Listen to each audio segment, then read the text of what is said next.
दोस्तों, मेरा नाम है शिवांश और आज मैं आपके सामने प्रस्तुत करने जा रहा हूँ शिव बाहुनी। ये कवि भूषण द्वारा 450 साल पुराना एक कविता है जिसे आज के दौर में हम लोग एक रैप बोलते हैं। आज के कुछ इतिहासकारों को ये कविताएं समझ नहीं आ रही थी तो उन्होंने इसे नजरअंदाज कर दिया। तो मैं आपको इसके पीछे का इतिहास बताता हूँ। कवि भूषण जो है वो औरंगजेब के दरबार के थे। औरंगजेब ने अपने सारे दरबारकारियों से पूछा कि तुम सब मेरी तारीफ भी करते हो, एक बार मेरी अपमान भी करके देखो। बस कवि भूषण ने ही बताया, अगर मुझे आप जान की गारंटी दे तो ही मैं आपके लिए एक अपमान की कविता बनाऊंगा। फिर उसके बाद उन्होंने कविता बताई। अभी कविता के आखिरी में उन्होंने बोला, 100 चूहे खाके बिल्ली चली हज को। उसने इशारा दे दिया और गिरफ्तार करने लगवा दिया। लेकिन कवि भूषण को ये समझ आ गया था। वो कैसे तो भी छुपते छुपाते शिवाजी महाराज के साम्राज्य में पहुंच गए। शिवाजी महाराज उस वक्त रायगढ़ पे थे। सभी अगले दिन आए और कवि भूषण ने फिर ये कविता बताई। पहले मैं उसका अर्थ बता देता हूँ।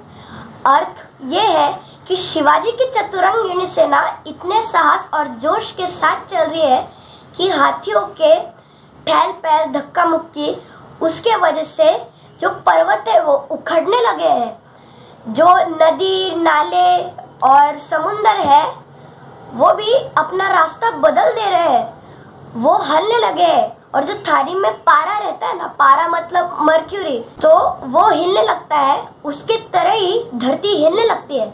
अभी उन्होंने क्या कविता प्रस्तुत की मैं आपको बताता हूँ। उन्होंने ये कविता प्रस्तुत की कि साजे चतुरंग सैन अंग में उमंग धारी सरजा शिवाजी जंग जीतने चलते हैं। भूषण भनत नाद बिहद नगारा नके नदी नद मत गए बरन के रलते हैं। आयल फैल खैल भैल खलक में गैल गैल गजन की ठैल पर सैल उछलते हैं। तारा सुतरनी धूरी धारा पे लगत जिमी थारा पर पारा पारा वारी होलते हैं। शिवाजी महाराज को ये कविता इतनी पसंद आई कि उन्होंने मुस्कुराते हुए कहा, फिर बोलो फिर बोलो। ऐसा करते करते शिवाजी महाराज ने 21 बार यानी कि 21 बार ये कविता सुनी। शिवाजी महाराज इतने खुश हुए कि उन्होंने बदले में कवि भूषण को 21 गांव ऐसे ही तोहफे में दे दिए।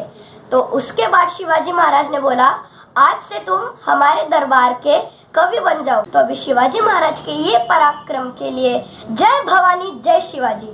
फिर मिलेंगे अगली वीडियो में, तब तक के लिए बाय।